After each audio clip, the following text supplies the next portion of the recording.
lo perdono. Suponga que le contesta, oh, no hay necesidad de que me perdone, yo ya me he perdonado. Luego suponga que otra persona que presenció todo esto les dice, oh, ninguno de ustedes necesita preocuparse, yo ya les perdoné a ambos. Mas fue usted el que recibió el puñetazo en la nariz. Amigos, solo la persona que recibió el golpe puede perdonar. Entienda que el pecado es poner nuestro puño en el rostro de Dios, y únicamente Él puede perdonar el pecado. Abandone todas esas fábulas psicológicas que dicen que necesitamos perdonarnos a nosotros mismos y afirmarnos los unos a los otros. Existe un Dios santo.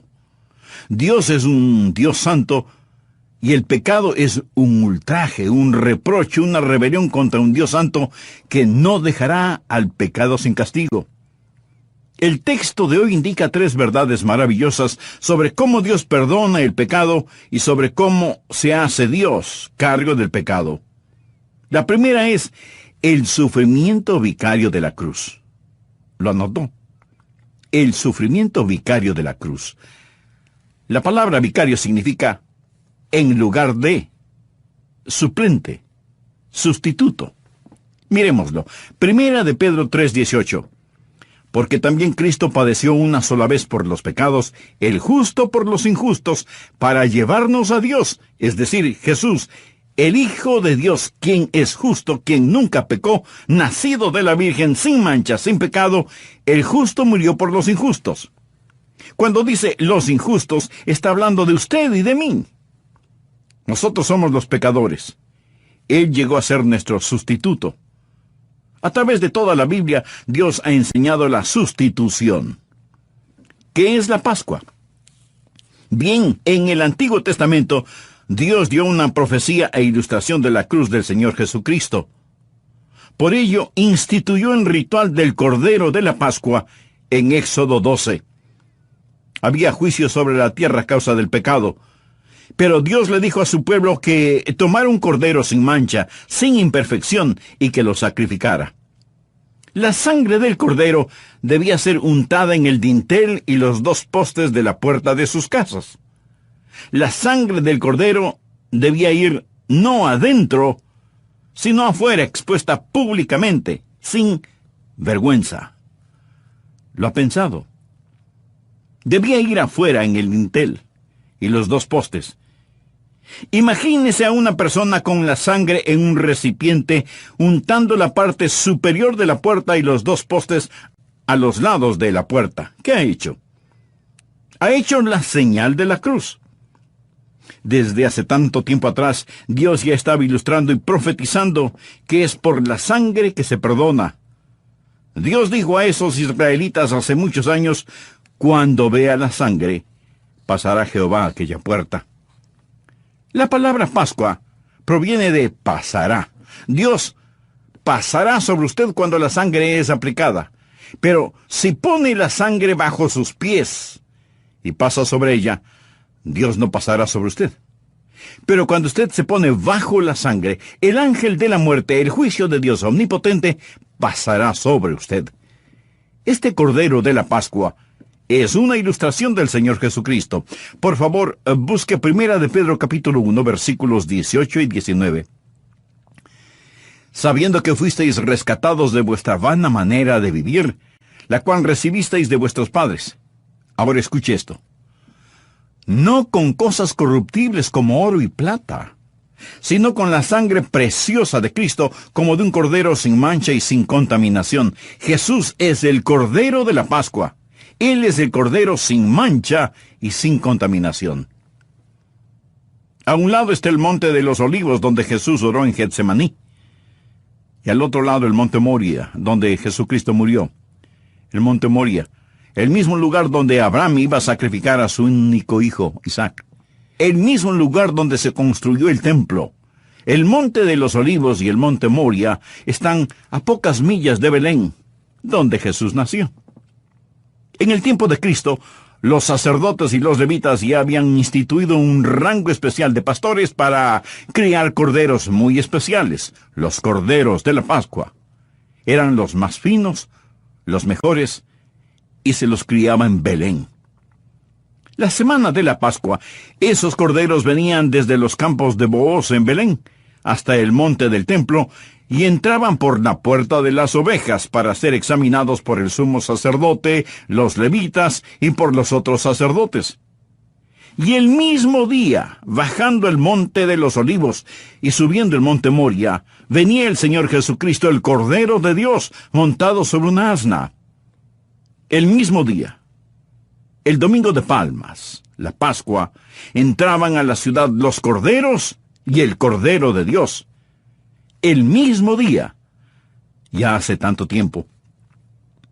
Cuando esos corderos llegaban al templo, los sacerdotes comenzaban a examinarlos. Les chequeaban la boca, la lana, los pequeños cascos, los ojos, incluso los párpados. Si había algún defecto, ese cordero no era digno.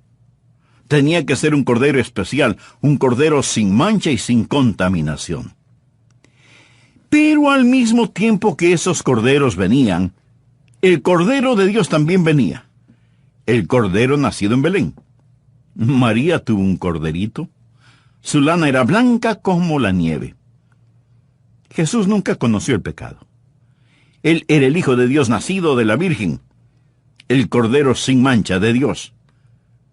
El Cordero del que habló Abraham en el monte Moria cuando dijo, Dios se proveerá de cordero para el holocausto. No un cordero para sí mismo, sino que él mismo será el cordero. Dios se proveerá de cordero. ¿Se da cuenta cómo todo encaja? Si Jesús hizo tanto, ¿por qué la mayoría de los evangelios se concentran en la última semana de la vida de Jesús? ¿Se lo ha preguntado? Porque este es el clímax de todo. Y es en esta última semana que Jesús es examinado por los fariseos, los saduceos y los herodianos. Él fue examinado por los líderes civiles. Y todos tuvieron que decir, no hallo en él ningún delito. Jamás hombre alguno ha hablado como este hombre.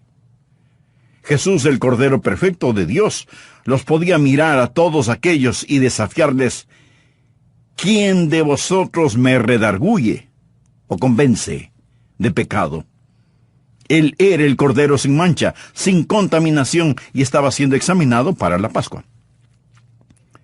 Los sacerdotes llegaban el día cuando el Cordero de la Pascua debía ser sacrificado. A las 3 de la tarde el sacerdote levantaba la barbilla de ese corderito sin defecto y tomando su filoso cuchillo, le cortaba la garganta. Al mismo tiempo que esto sucedía, sobre el cruel monte Gólgota, el Cordero de Dios vertía su preciosa sangre real y roja como los rubíes por los pecados de la humanidad. Y Jesús dijo sobre la cruz, consumado es. Consumado es. La deuda está totalmente pagada. Sacerdotes pueden irse ya a sus casas. Levitas pueden bajar sus cuchillos. Pastores, su trabajo ha terminado porque la deuda quedó cancelada. Amén. Aleluya. Consumado es. Jesús, el Cordero de Dios, murió sobre la cruz. El propósito de la cruz es la sustitución, y la Pascua nos lo ha mostrado en una forma muy clara y simple. A su vez, cuando el Señor Jesucristo murió, Él cumplió otro simbolismo del Antiguo Testamento en Levítico 16. El sumo sacerdote colocaba sus manos sobre la cabeza de un macho cabrío y confesaba los pecados del pueblo. Después, se llevaba el animal afuera de las paredes de la ciudad y lo mataba derramando su sangre. Esta es la razón por la cual la Biblia dice que Jesús, para santificar al pueblo mediante su propia sangre, padeció fuera de la puerta, o sea, fuera de la ciudad, porque Jesús fue nuestro macho cabrío. Nuestros pecados fueron colocados sobre él. Él los llevó a la cruz, y en agonía sangró y murió. El tribunal de Pilato es otra ilustración. Pilato era un competente político neutral, y lo que le convenía determinaba su conducta. Él trató de escaparse de la situación, pues no quería crucificar al Señor Jesús. Mas la gente vociferaba clamando la sangre de Jesús.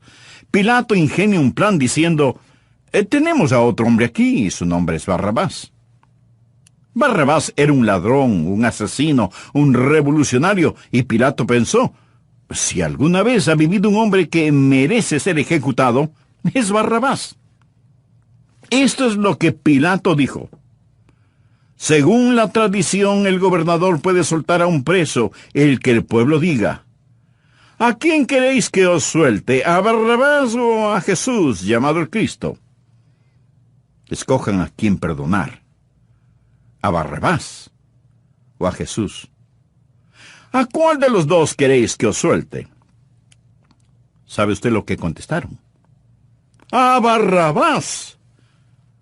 Pilato les dijo, ¿qué pues haré de Jesús, llamado el Cristo? Todos le dijeron, sea crucificado. Esta fue la misma multitud inconstante que clamó cuando Jesús entró a Jerusalén el domingo de Palmas, «Hosana al Hijo de David». Ahora demandan, «sea crucificado». Oh, la maldad de los corazones humanos. Ahora decían, «crucifícalo».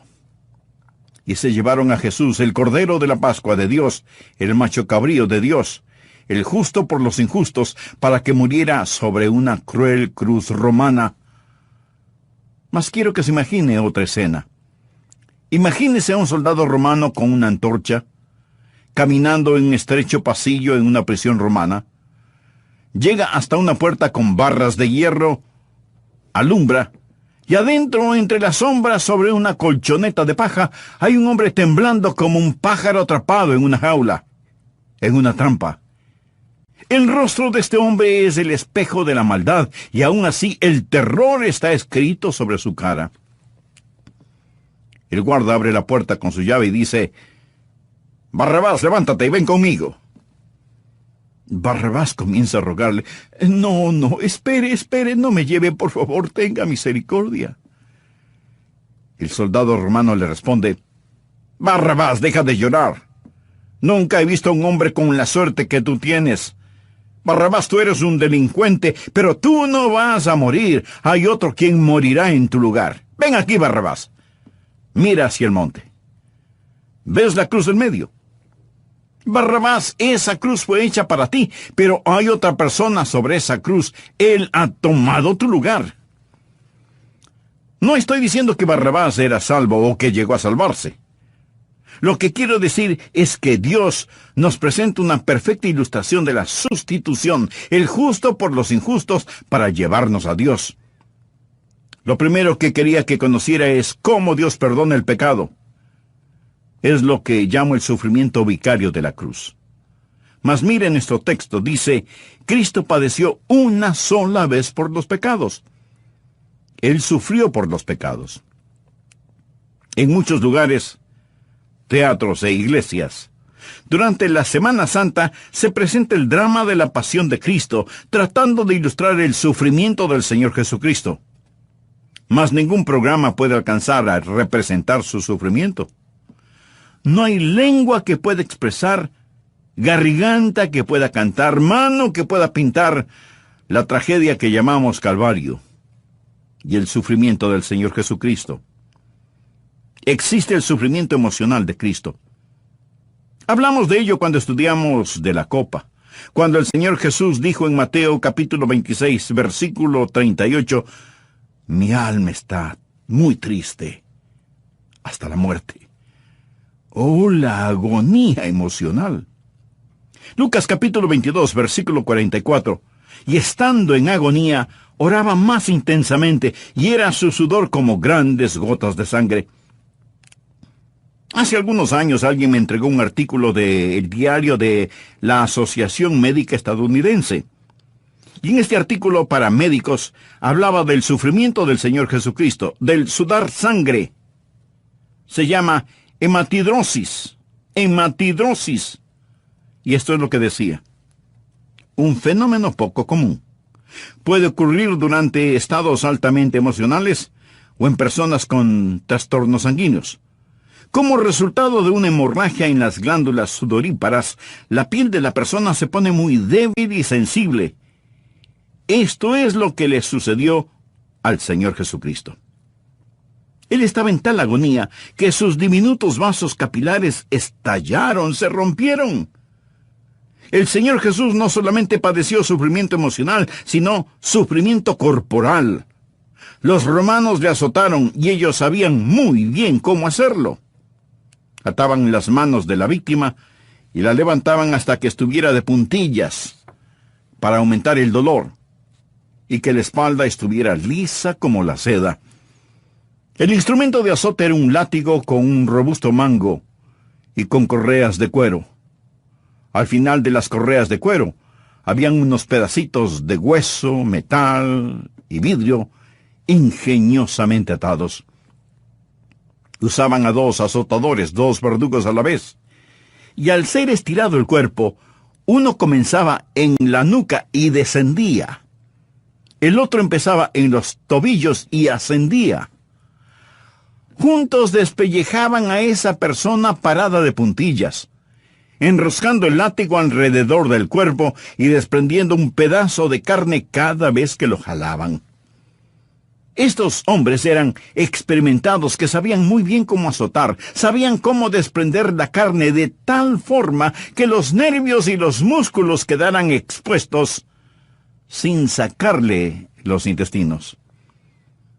Al soltar a la víctima después de haber sido azotada, ésta caía postrada en el suelo. Los hombres no salían caminando de un azotamiento, salían gateando. Esta es la razón por la que la Biblia dice, llevaron a Jesús atado y le entregaron a Pilato. ¿Por qué lo llevaron?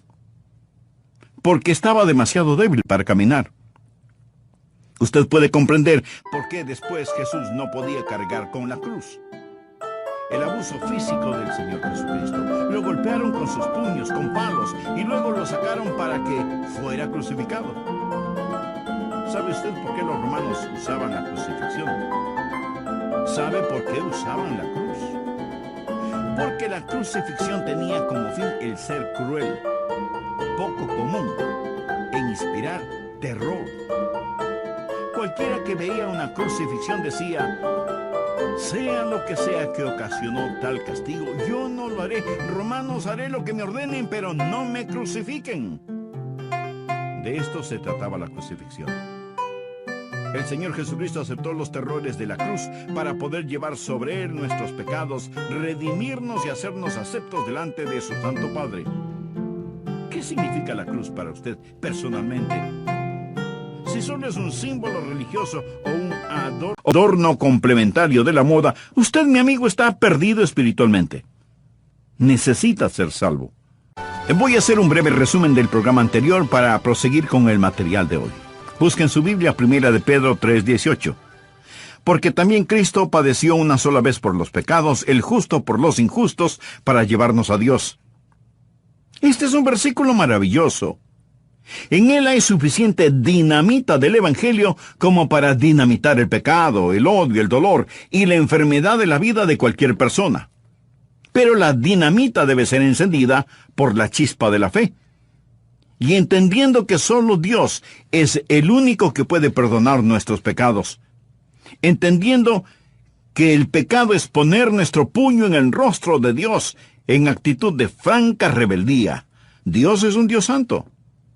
Y el pecado es un ultraje, un insulto, un desafío contra un Dios santo que no dejará ningún pecado sin castigo. En el versículo de hoy hay 3 verdades extraordinarias de cómo Dios perdona el pecado. La primera es el sufrimiento vicario de la cruz. El sufrimiento vicario de la cruz. La palabra vicario significa en lugar de otro, suplente, sustituto. Porque también Cristo padeció una sola vez por el pecado, el justo por los injustos, para llevarnos a Dios. Es decir, Jesús, el Hijo de Dios, el justo, murió por los injustos.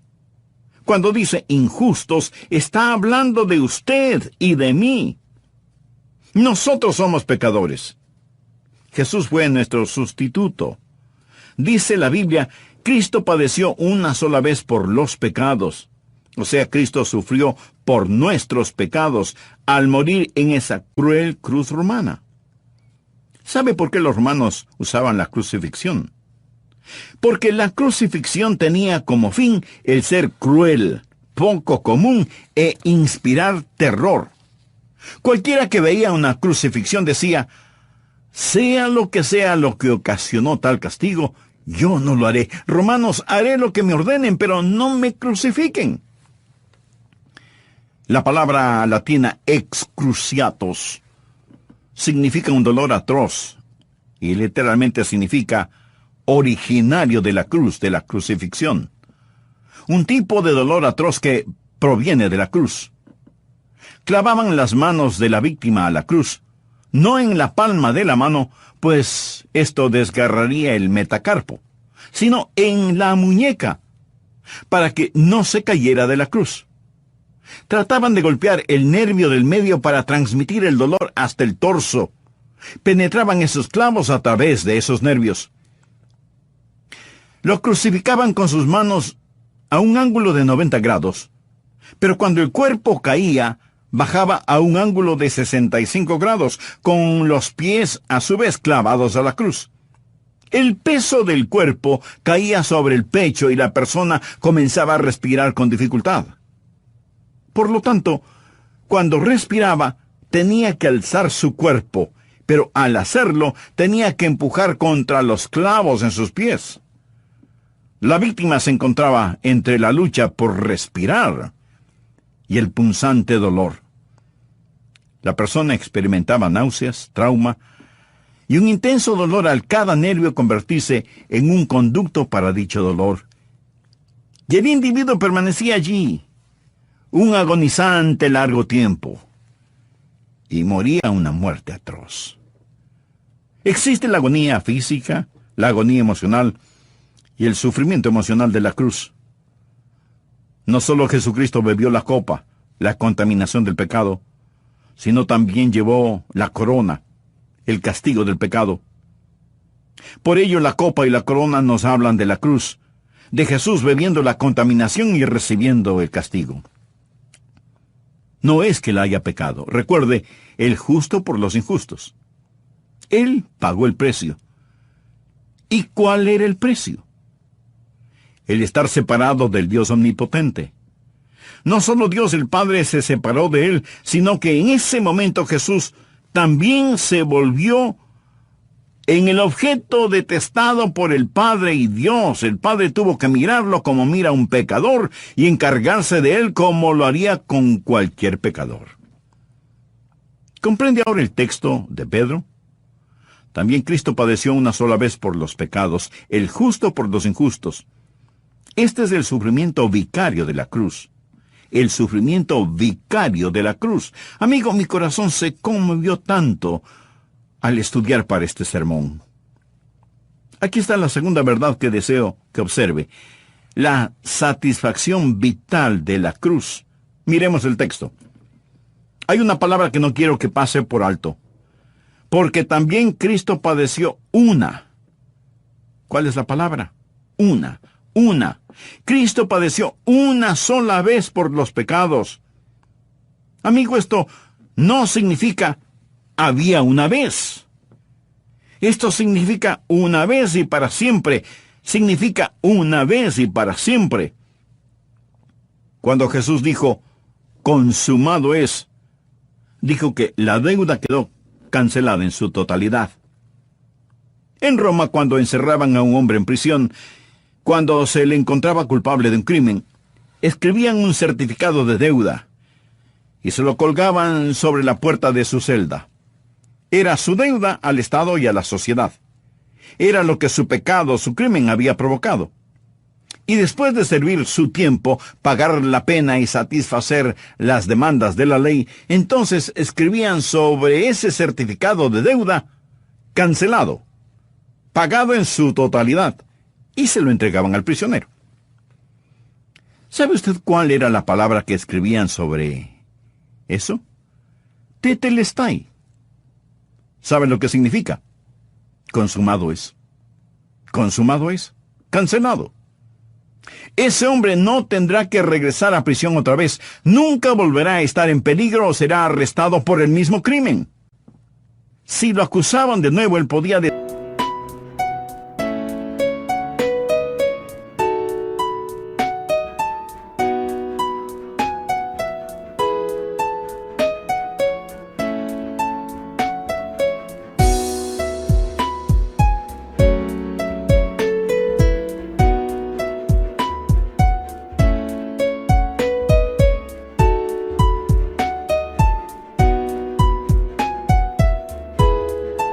consumado. No pueden llevarme dos veces por el mismo crimen.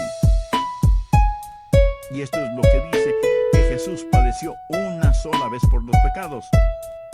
¿Y qué blasfemia es decir que necesitamos otro sacrificio por los pecados? Hebreos capítulo 10, versículos del 12 al 14. Pero Cristo, habiendo ofrecido una vez y para siempre un solo sacrificio por los pecados, se ha sentado a la diestra de Dios. De ahí en adelante esperando hasta que sus enemigos sean puestos por estrado de sus pies. Ahora presta atención a lo siguiente. Porque con una sola ofrenda hizo perfectos para siempre a los santificados. ¡Aleluya! Este es el porqué de la seguridad eterna. ¿Sabía usted que si fuera posible perder la salvación después de haberse salvado, lo cual no es posible, pero supongamos que puede perder su salvación después de recibir a Cristo como Señor, para que usted pudiera salvarse nuevamente, Jesús tendría que morir otra vez. Verá, cuando Jesús murió, fue solo válido por una sola salvación.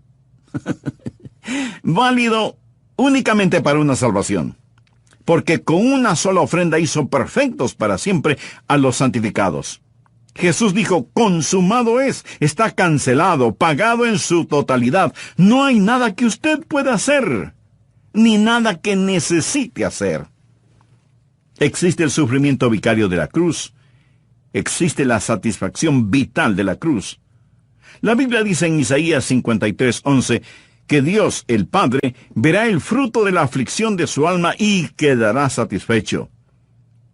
Dios está satisfecho con lo que Jesús hizo sobre la cruz. La deuda del pecado está pagada. ¡Aleluya! Aquí está la tercera verdad que deseo que vea. No solo el sufrimiento vicario de la cruz, la satisfacción vital de la cruz, el justo por los injustos, sino también la salvación victoriosa de la cruz. Cristo padeció una sola vez por los pecados, el justo por los injustos. ¿Para qué? Para llevarnos a Dios. ¿Lo ve? Léalo. Para llevarnos a Dios. ¿Qué hace el pecado? El pecado nos separa de un Dios santo. ¿Qué hace la cruz?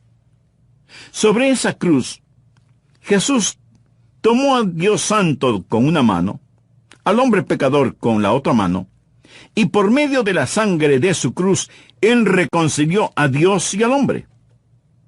Él hizo las paces por medio de la sangre de su cruz, para con su cruz llevarnos a Dios, para llevarnos a Dios. La palabra llevarnos es la palabra griega proago, que significa tomar a un individuo y presentarlo ante el rey o ante un dignatario. Esto es exactamente lo que Jesús ha hecho. Jesús nos ha tomado de la mano para presentarnos ante Dios el Padre. Él nos lleva a Dios. Él intercede. Padre, estos son míos. Yo los compré con mi sangre sobre esa cruz. ¿Le anima a usted esto? A mí sí. Escuche Romanos, versículo 10. Porque si siendo enemigos fuimos reconciliados con Dios por la muerte de su Hijo, mucho más estando reconciliados.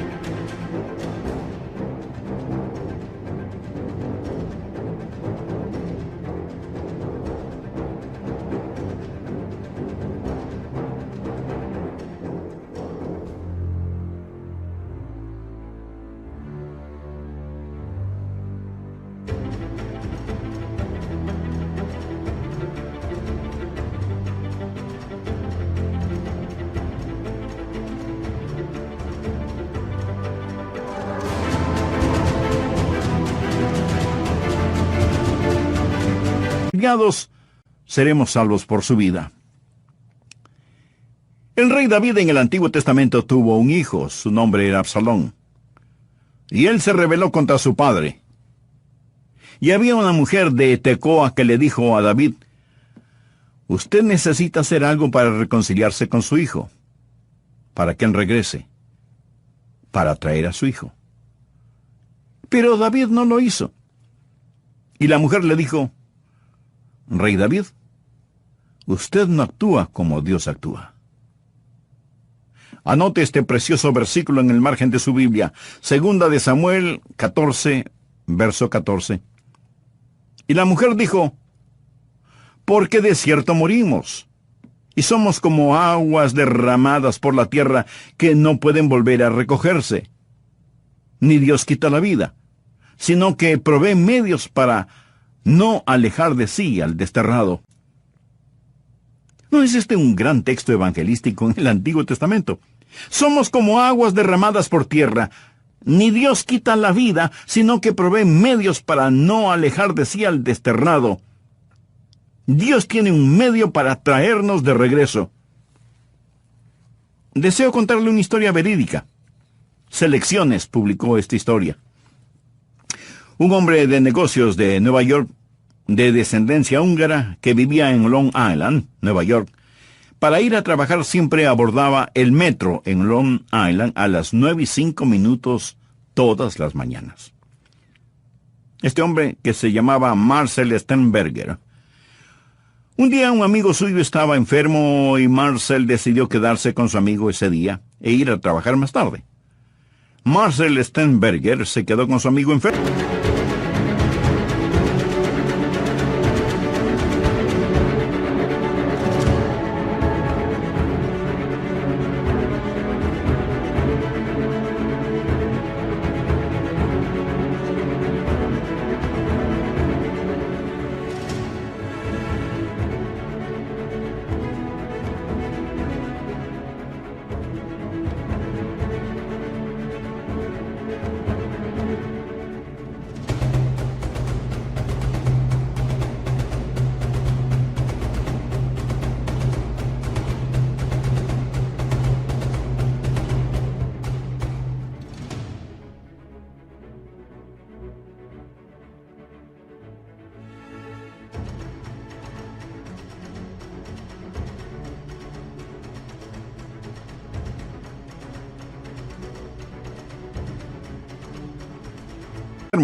Y en lugar de viajar en el metro de las 9:05, tomó el metro del mediodía. Él no estaba acostumbrado a viajar en este tren que iba repleto. Cuando Marcel Sternberger entró a ese tren, una gran multitud se bajó y otra abordó dicho tren, y Sternberger estaba tratando de encontrar un asiento. Un pasajero se levantó y Sternberger dijo: tomaré ese asiento. Y apresurándose, se dejó caer en el asiento. Sentado al lado de Marcel iba un hombre leyendo un periódico húngaro. Sternberger echó un vistazo. Él podía leer húngaro. El hombre leía los anuncios clasificados y Marcel le dijo en forma amistosa: ¿busca usted un trabajo? Y el hombre le contestó: no. Busco el nombre de mi esposa. Marcel le dijo: a ver, cuénteme al respecto. Durante la guerra vivíamos en Debrecen y estaba felizmente casado. Pero los nazis estaban allí y comenzaron a oprimirnos. Un día me sacaron y me enviaron lejos de mi hogar, a Ucrania, para enterrar los soldados alemanes muertos. Tenía que hacerlo. Sentí mucho temor de dejar a mi esposa y que los nazis la pusieran en un campo de concentración.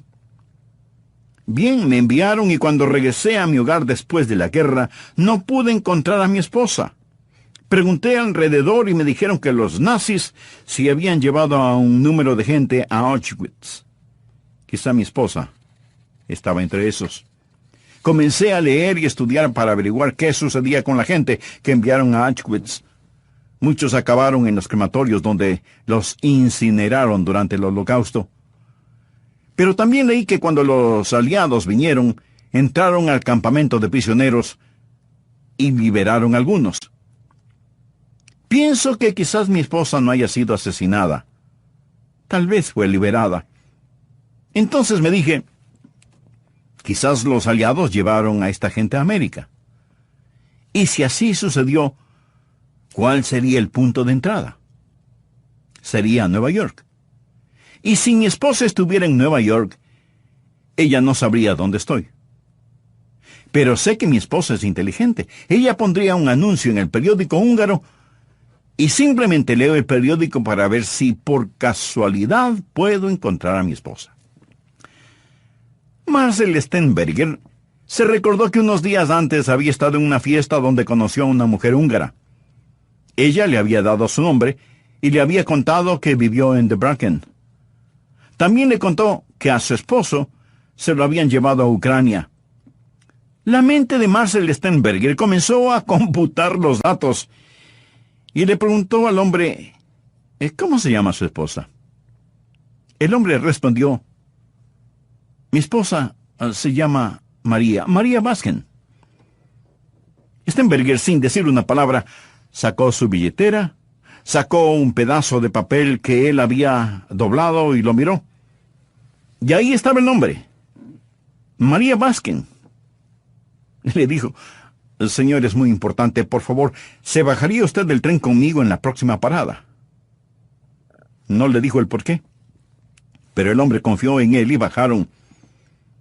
Stenberger tenía el número telefónico de María.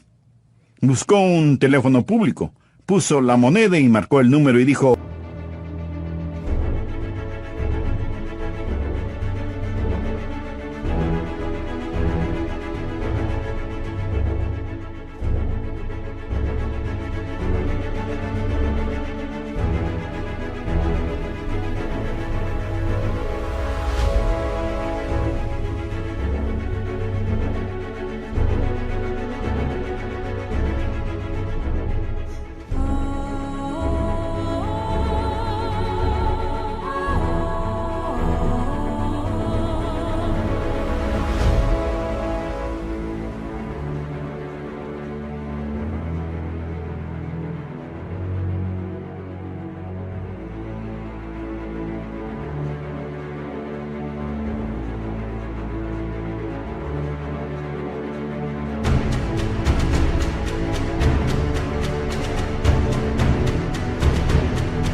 hola, ¿quién habla? Ella contestó, es María. Marcel le dijo, bien, soy Marcel Stenberger. María me recuerda. Nos conocimos hace unos 3 días. Oh, sí, señor, lo recuerdo. María, ¿ha estado casada? ¿Ha tenido usted esposo? Ella contestó, yo no sé si tengo un esposo o no ahora, pero sí lo estuve. No lo he visto desde la guerra. María, ¿cuál es el nombre de su esposo? El nombre de mi esposo es Vello Baskin. Marcel le dijo, discúlpeme un momento, María. Señor, ¿cuál es su nombre? Oh, me llamo Vello Baskin. Marcel le dijo, señor, tome este teléfono. Usted va a presenciar un milagro. Él tomó el teléfono y dijo, ¿hola? Y al otro lado de la línea, una sorprendida María solo pudo decir, ¡oh, eres tú, mi querido esposo!